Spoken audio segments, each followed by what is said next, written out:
Introduce myself. My name is Miguel. I'm a software engineer at OutSystems. OutSystems is sponsoring Pixels Camp, so if you want to see what we do, you can go through our booth. I will not be talking much about OutSystems here. I'll just talk about TypeScript.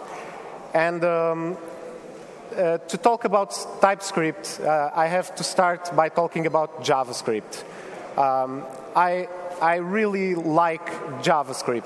JavaScript is an incredible language, and it's a language that has this particular aspect, which is it's really everywhere. If you have a computer that you just installed your operating system on, you already have an environment for executing JavaScript. So if I have my computer like this, I can just throw in Notepad. I can create something like this. And here I have a full editor for JavaScript. I can write like hello pixels. I can save this as demo.html. And if everything goes well, and this runs, maybe not.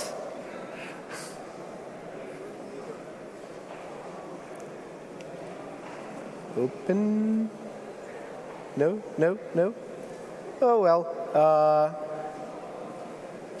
JavaScript is betraying me this time, or at least the demo gods are. So, never mind. I'll just skip this part, and I'll tell you about something where the things that I was talking about JavaScript is that it's everywhere. It's a really powerful language. Nowadays, it's being used for mostly everything. If you have programmed in JavaScript and more than a few lines of code, you start noticing that the language falls short on a lot of aspects. It was a language that was developed in like 3 weeks or so, so there's only so much you can do in 3 weeks. And one of the things that really annoys me with JavaScript is that it's really a permissive language. So if I have, let me show this piece of JavaScript code. I have here, this is a very simple code. I have an array of numbers, and I want to show the numbers that are bigger than 3. I'm choosing this so that I can have like a little heart here. And if I try and run this code on the console, so if I do node and my demo file, I have an empty array. Not because 1 and 2 are bigger than 3, but the fact of the matter, and the ones of you that are like more seasoned with JavaScript, you've recognized that I missed here the return statement. So this is an obvious error. Filter was expecting a function that should yield booleans, but my function was returning nothing, and so everything was considered as not to be filtered. And this is really bad because it's an obvious error that the language didn't caught for me. And it's even worse because I didn't even have like an exception being thrown or anything. What I have is an actually valid result. I have an empty array. And so errors can very easily slip by, and you will only notice them like really late in your app. And the real problem with this is that if you're going to use JavaScript in some places where data is critical, it can be really troublesome, and that's why many people don't consider JavaScript an enterprise-grade language. So this is why I kind of hate JavaScript. You start by loving this language, it promises to be awesome, and then suddenly it becomes like it has all these quirks, and you're like, you were expecting chocolate and you got raisins. And And if you think like, oh, but come on, JavaScript is for websites, nobody's going to use that for healthcare or finance, so there's no problem there. You have to remember that, for instance, PayPal are one of the early adopters of Node.js on their stack, and I think they do something that's kind of related with finance. This leaves us in a state where building JavaScript apps is like walking through a minefield. You have to be like really careful because the tooling is not helping you. And that's where TypeScript comes along. So enough trash talk about JavaScript. Let's talk about what I came here to talk about, which is TypeScript. And what is TypeScript? TypeScript is just like JavaScript, only it's better. And why is it better? Well, first, TypeScript knows about types. And second, TypeScript is the JS of the future, but today. And so let me try to show you how this works. So this is the TypeScript playground. I have here a box where I can type in TypeScript, and on the other side, I'll have my code translated to JavaScript. So this is like TypeScript code. You see var axis equals like a list of numbers. And you can see this is pretty much what you're used to. It's typical. It's the same code. So where do the differences start? Well, they start like this. If I have an X that I have assigned the number 1, now TypeScript knows that this X is a number. And so if I try and say, hey, now X is actually potatoes, it marks here a small error saying, hey, I was expecting this to be a number, but now you're giving me a string. So this is not in the right type for me. And one very interesting thing that you may notice here is that despite TypeScript complaining, it also actually translated the code. So it's not really limiting you on what you can do. It's just throwing you into the right direction. Because you usually don't want to use different types for the same variable. So this is a way in which TypeScript knows types, and it can infer types. For instance, this function, let me do a better function like add of A and B, and I'm returning A plus B. And so what can these A and B variables be? They can actually be anything, because I can use the plus operator to concat strings or add numbers. So TypeScript will just say, hey, this takes anything for A, anything for B, and it will also return anything.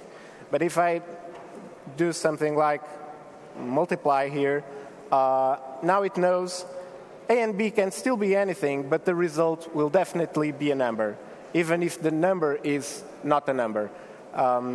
So TypeScript can do a lot of type inference, but this isn't very helpful if I want to do this and I want it to be valid, but I don't want to do something like this. So here it's valid because A was typed as any, but I can say, hey, no, I want this to be really a number. And from here on, I cannot use the function add anymore with anything that's not a number on that position, because I told TypeScript I want this to be always called with numbers. And again, you can see that TypeScript complains, but it still is able to translate the code, so it's also not really limiting you. And I'm talking about types, but I also said that TypeScript was JavaScript of the future. And one way that you can see the JavaScript of the future is when you write something like I don't know, let me change this to const and say now x is 3. You see, in the JavaScript of today, const doesn't exist, but it exists like from ECMAScript 6 forward. So in today's JavaScript, I have to still use var. In TypeScript, I can already use const, and I'll get an error here saying that, hey, you told me that x was a const, and you're redefining the value. So obviously, you're doing something wrong here. To fix this, I'd have to delete this. So this is TypeScript for you. It's a better JavaScript because it knows types, and it's the JavaScript of the future, but which you can use today. And so it gives you less errors, it gives you more productivity, and if there's anything that you need to learn from this talk today is that TypeScript is so good that it's irresponsible not to use it, especially if you're doing something and you're using JavaScript. And this is like the main message, and I could finish my presentation right here and say, hey, do you guys have any questions? But because I heard that in the other sessions people didn't have many questions, I prepared some questions for you, for myself. So first question is, why do we need yet another JavaScript-related language? We already had CoffeeScript, Dart, and some other whatever to JS compiler. Why is TypeScript different? Why does it matter? The reason why it matters is just because those languages were not JavaScript. And TypeScript is just like JavaScript, only better. So a real interesting difference is that someone that knows how to program in JavaScript, he already knows how to program in TypeScript. He doesn't really have to learn a syntax that's completely different because he can understand what's going on. The other question that you might think of is, hey, does this thing about the JavaScript of the future, is this still a problem? Because Chrome is always updating, and if you use Node.js, you can use like the latest version that already implements all kinds of stuff. But here what you have to think about is that in the path to the future of JavaScript, you have the latest standards, you have Node falling a bit behind, and then you have your browser, and then you have everyone else's browser until the guy that still has Android 2.3 and he doesn't want to buy a better phone. And so TypeScript lives around here, and as the time flows, Node starts picking up the latest standard, and the browsers also start moving forward. But as the years go by, the standard also moves forward. So last year we had like this situation where we had Node 5 and ECMAScript 2016, and this year we're like this, and next year you can imagine what's going to happen. And so although everyone is moving forward, the relative positions are always kind of kept. So if you really want to use the features of the future today, you have to use something like TypeScript. But you can also use Babel to translate JavaScript from the future to the JavaScript of today. So why is TypeScript better than just using Babel? Well, in my opinion, it's because TypeScript knows types, and so it can do a lot of type checking and spot a lot of errors that Babel wouldn't catch. And so instead of having to use Babel and another tool, you can just use TypeScript and you're done. Speaking of another tool, there's Flow that people also like to use with Babel, and Flow is supposed to do type checking. And so why not just use Babel and Flow? And I'll just answer that in a second. Another question that might pop up out. I showed a function that could take numbers But what about functions like this? I can do this in JavaScript, a function that takes a number, a string, an object with some parameters. These are all valid. And for those of you that are already programming web-based things for a long time, you might recognize similar APIs, for instance, from jQuery. So this slow function, this show function, it can be called with no parameters, with numbers, with strings, with a completion function, with all kinds of stuff. How can I express this in TypeScript? I don't want to use something that limits my ability to do APIs. Good news is TypeScript actually can handle all of this. So let me just show you another file here. So here's a kind of this show function, and this is usually how you implement this in JavaScript. You have to understand what is the type of what was passed. And here TypeScript can't do much. It knows that show takes anything. And here we're checking if this is a string. And when you come here, it knows that this X here, which is the same X that's all around this function, but in this particular place, it has to be a string because I'm inside this type guard. So if I do something like x.to, you can see that TypeScript is smart enough to give me just the methods that are valid for string objects. And if I come here to the version where x is supposed to be a number and type.to, you can see the methods are completely different because these are methods for numbers. So you get really interesting autocomplete just because of the fact that your system knows about types. And not only you have autocomplete, you also have like documentation if you want to. Still, we want to limit this function so that it's only called with the right parameters. So I want it to be able to take like all these, but not dates. Dates shouldn't be allowed for this function. I don't have a use case for a date there. So what can I do? Well, I can write here something like, hey, this can take a number, or it can be a string.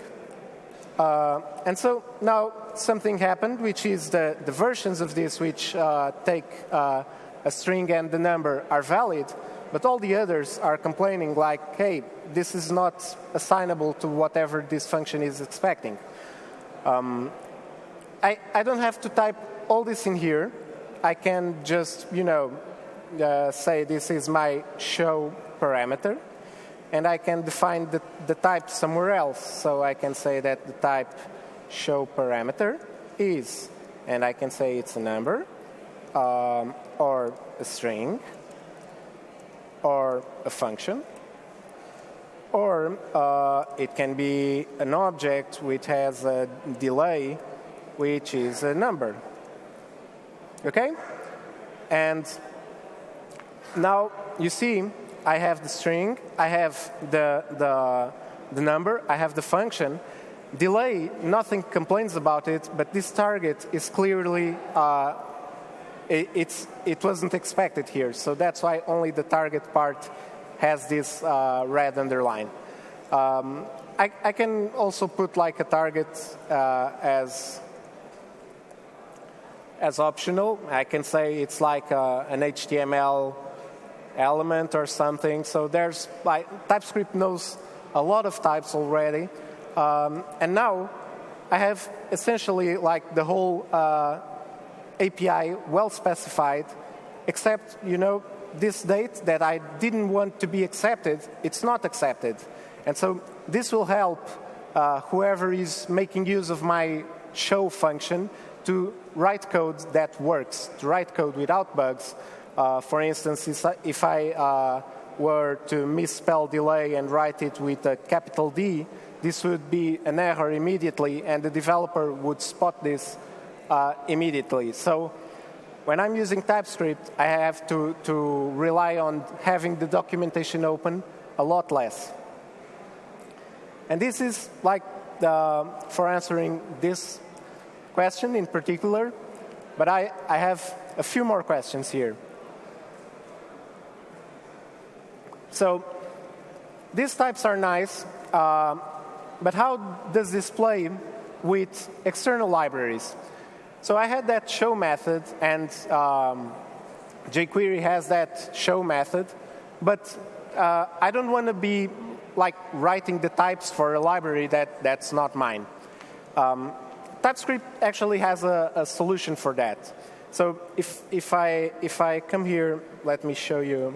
So jQuery, if I were to use this $ thing, it has a red underline. It's an error. Why? Because I don't know what the $ is. But I can go here to the console and write something like npm install types/jQuery. And if everything works correctly, especially the internet, okay. So npm is complaining that I don't have like a proper node package here, but it did install this package. So what I'm going to do is I'm just going to reload my editor. Yes, please. And here, the red underline is gone. And you can see now TypeScript learned about this jQuery type thing. And now I can do this dot, I don't know, Ajax, and I can pass it a settings thing. And what are the settings for this Ajax request? I can just ask for autocomplete here, and I can say there's something of a method. And so I have here like the complete API, inline documentation. This really helps a lot when you're coding. I don't have to have like jQuery's API site always open. I can just type, and if it type checks, it's probably all right. I also know that this thing in the end like returns a jQuery object that doesn't have the show method, but this one like something dot show. Here I have the show, and you can see that show can take either a string or a number or a complete function. So the kind of example that I showed you before, it's already here, and you can just use it. Actually, it gets even better. You can get to the point where you say, this doesn't take any string. This takes just slow or fast. And now these are the only valid strings that you can pass. And so slow is valid, but medium isn't, because it's neither slow nor fast, so I cannot assign it to this kind of type. So the amount of things that you can do on type signatures with TypeScript is really awesome, really powerful, and it can speed up your development a lot.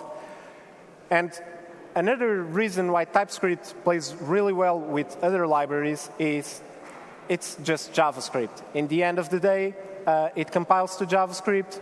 These libraries are JavaScript, so they all fit together nice and tightly. So it's just JavaScript. It does the type checking. It's all cool. And we have these type definitions that help us a lot. So going back to the question, why not use Flow for type checking? Why use TypeScript instead? My answer here is that TypeScript gives you the ability to use third-party libraries just the way they are. So when Flow was released, one of the things that they said was, hey, this can do type checking on underscore, but all you have to do is change these 2 lines in their source code. And I don't want to do that. I don't want to change someone else's source code so that my tooling gets happy. I want to use their packages just the way they built it. Another advantage of TypeScript is that you have, with these type annotations, you can have handcrafted type information available with documentation that you wouldn't have just by trying to infer types. So that's another thing that's in favor of TypeScript here. Another problem that people might think they have with TypeScript is when they think they need some really awesome library that's a bit exoteric because it has some templating language or something, like Angular. And, you know, TypeScript was initially built by Microsoft, but it's open source nowadays. And Angular is built by Google, so these guys don't go together really well. However, Angular team is actually using TypeScript for development these days. So Angular plays like incredibly nicely with TypeScript because it's built on TypeScript. It's a perfect match. So, okay, Angular out.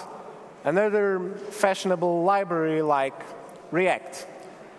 React is just JavaScript, so it should work, but it has that fancy thing called JSX, where you can template your whole UI just using some special syntax in the middle of TypeScript. So the thing is, when TypeScript was launched, it had no support for this kind of syntax, but since it's a community project, someone from the community implemented this. And so nowadays, it's really easy to use React with TypeScript. So again, I come here, I get the types for React and for React DOM. And let me come here and reload my window again. Yep, it's okay. And let me show you how React plays with TypeScript. So a basic React component can go like this. You can have like this greeting component. And I'll talk about this in a second. It's a React component, so here I'm using class inheritance to define the component. And it has a render method that gives us a hello. And as you can see, I have this JSX syntax in here, and everything works nicely. Well, these things over here, these parameters, type parameters of the React component class, allow me to define properties and state.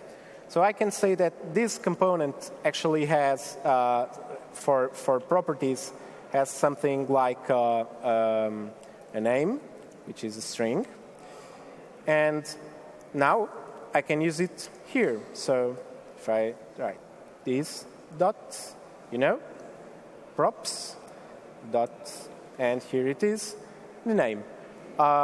It's exactly the thing that I just defined here. TypeScript knows about this, so if I wanted to rename this, it would be like really easy. Let me show you another component, one a little bit different. So class greeting list also extends React component, and this is going to have a name list, which will be an array of strings, and it's going to be stateless. And now it's going to have a render method. And in the render method, I'll have a list here, and I'll do something like this. I'll pick the name list. Oops, this dot props dot name list. And you can see that the autocomplete here is different. I don't have the name that I had above. I just have the name list. So this is like really smart. And I can pick the name list and map each name into a list item with a greeter. So here my intention was to have a greeting list that would use like this greeter class to write greetings for all the names. And as you can see, I have here a few errors being pointed out. One of them is that greeter was expecting a name property, which I didn't pass. So here's my first error. If name was optional, and I could make it optional like this, the error is gone. But since the name is mandatory, using it like this is an error. And what I have to do here is define the property here. So I'm going to say that name is this name that I'm here. And now this is the really interesting thing for me. We have this variable called name, which is what I'm using here. But I also have this property called name, which is what I'm using here. And you can see that despite the thing being called the same, TypeScript knows that these are completely different references.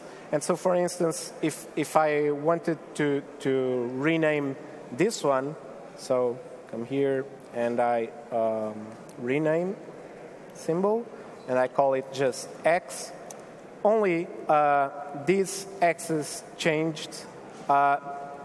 These name variables didn't, because this was a different thing. And TypeScript knows about this. So this is not like a dumb find and replace over text. Now, another error that I still have there is on the greeting list. And let's see why this happens.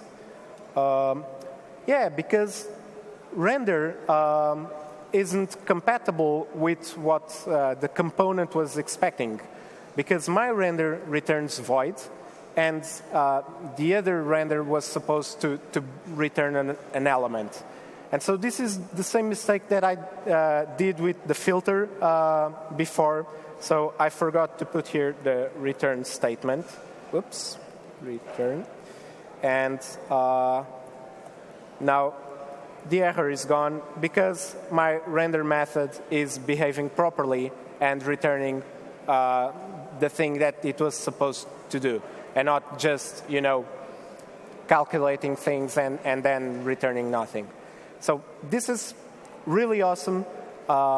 If you're using React and if you're using JXX to build user interfaces, you have to try this, because this is really incredible. If you have a large code base, you can use stuff like I'm here on this component and I want to, go to the definition of this here, and it jumps.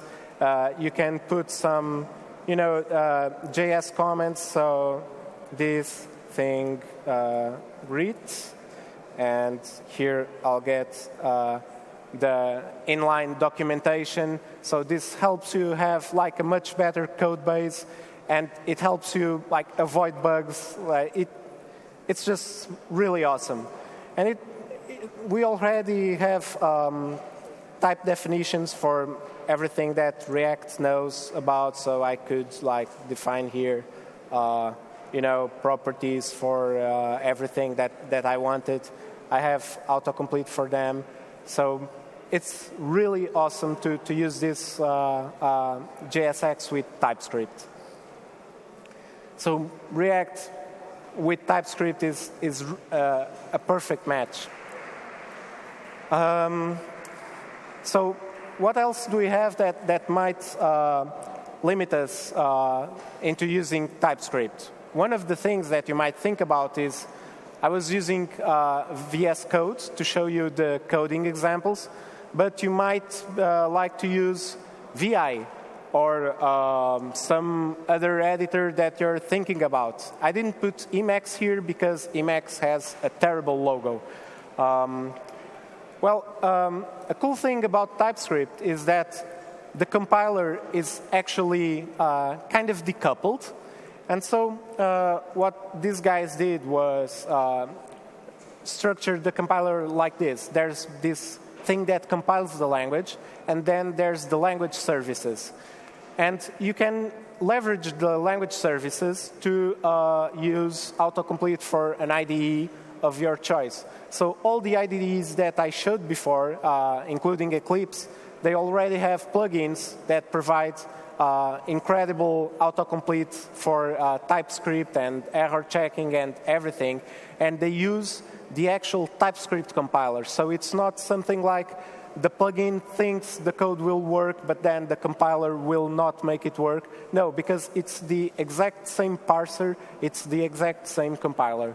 And you can build a lot of other things around these language services, like your own tools for additional syntax validation.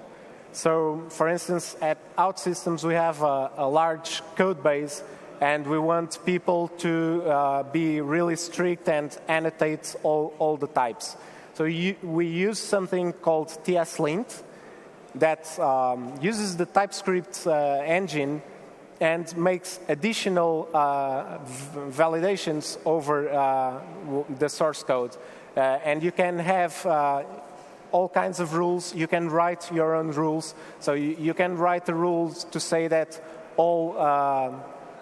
all comments have to include something, or that you cannot write any to-do on any file, or that you have to start all classes with capital letters, or whatever you want. And so this is one use case. You can use a tool like this to force you to put type annotations over all methods and everything. But you can also use another tool, which is TypeDog. It also uses the TypeScript compiler to provide documentation over APIs. And what this thing does is it eats the type information that TypeScript knows about and provides documentation. So this is really cool for documenting, for instance, a function that takes a few parameters. If they are typed in TypeScript, TypeDog can understand that, and it can generate documentation for the function like that. And this function is actually not a great example because it has no docstring like I did here. Because if it had, this docstring would also appear in the generated documentation. So besides documenting, you can also build your own tools. So TypeScript gives you something to parse the TypeScript syntax and understand types, and you can leverage the language services to do whatever tools you want. So in our case, we had a bunch of modules, and you know how modules are. They start with a few dependencies, and then someone does a dependency like this and screws up the whole architecture. And we don't want this to happen, so we built a tool that uses the language services from TypeScript. It understands all the dependencies between the modules, and it gives us build errors when those dependencies are not according to a set of rules. And we call that one the architecture sheriff. So this is all to say that TypeScript is really awesome. We have been using it very successfully with people that are completely new to JavaScript, with people that are more experienced in JavaScript. It has been helping us to catch lots of errors before we actually put that into production. So it's a really great tool, and you should all go and try it because I just cannot recommend it enough. And so that's it. I might hate JavaScript, but I do love TypeScript. And this is all I had to share with you today. Thank you.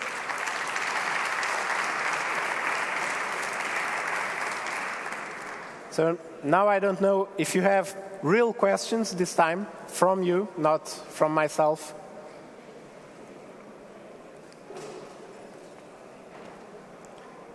One question over there.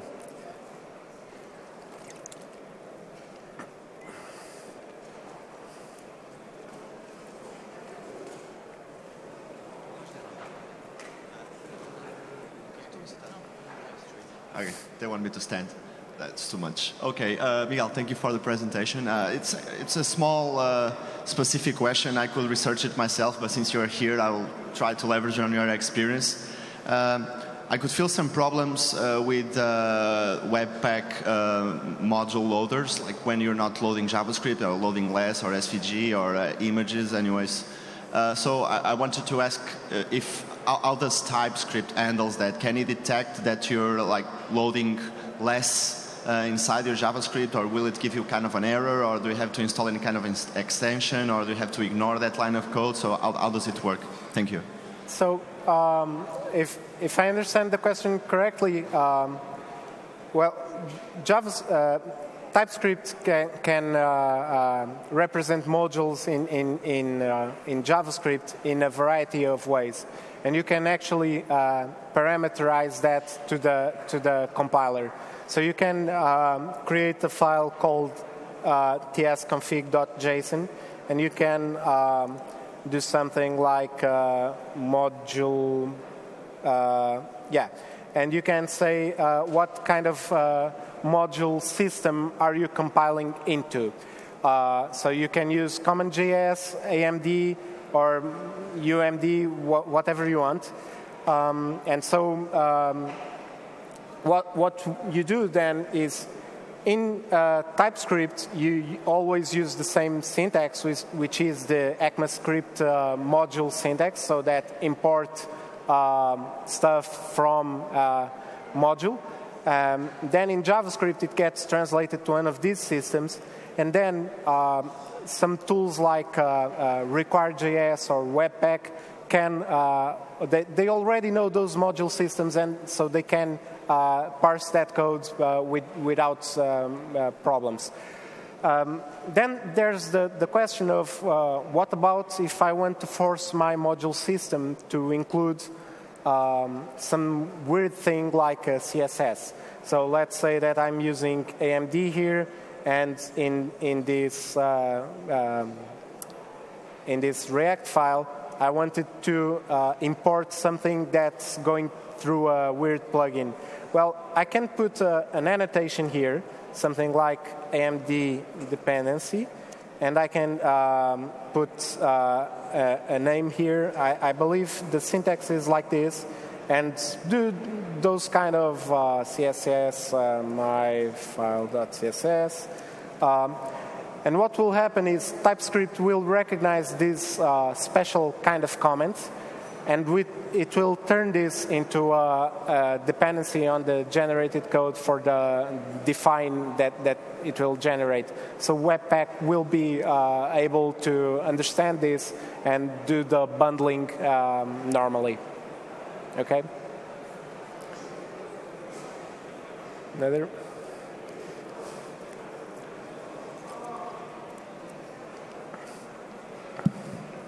Hi, Miguel. Thank you very much for your presentation. I want to ask you if you have some experience migrating a JavaScript project to TypeScript project, or if it's worth it to do that, and what you're experiencing in turning JavaScript into TypeScript.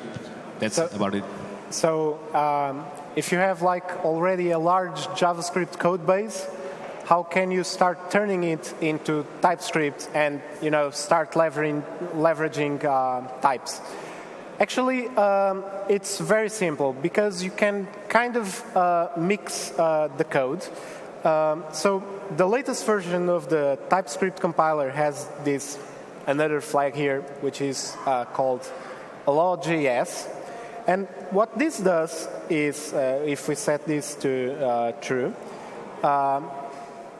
it will allow the TypeScript compiler to also dig into your JavaScript files and try to extract as much type information as it can from your JavaScript code.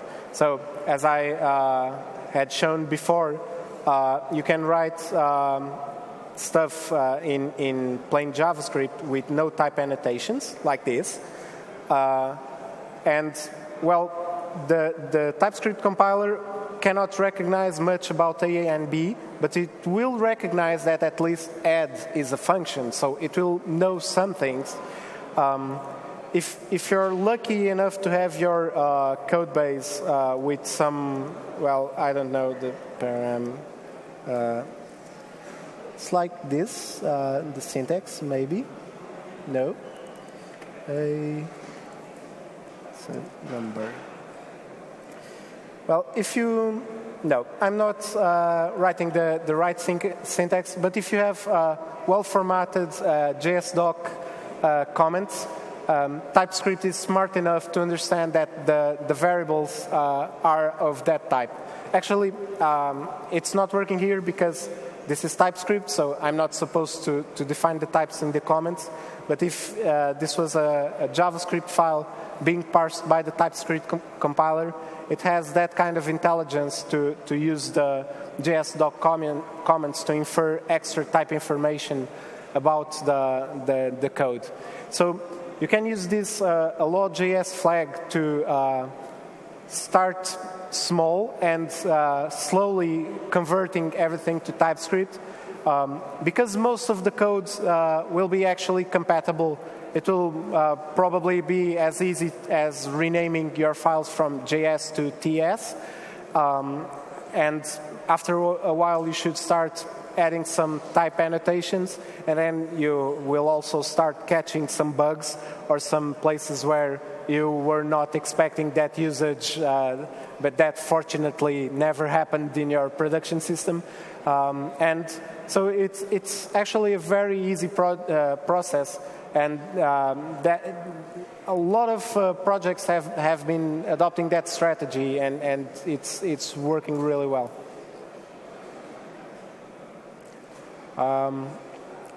Any more questions on TypeScript, general, JavaScript, anything? No. Okay, so thank you very much once again. I hope you enjoyed. And don't forget, try TypeScript because it's really awesome and it can give you a lot of productivity if you're writing JavaScript code. Thank you very much.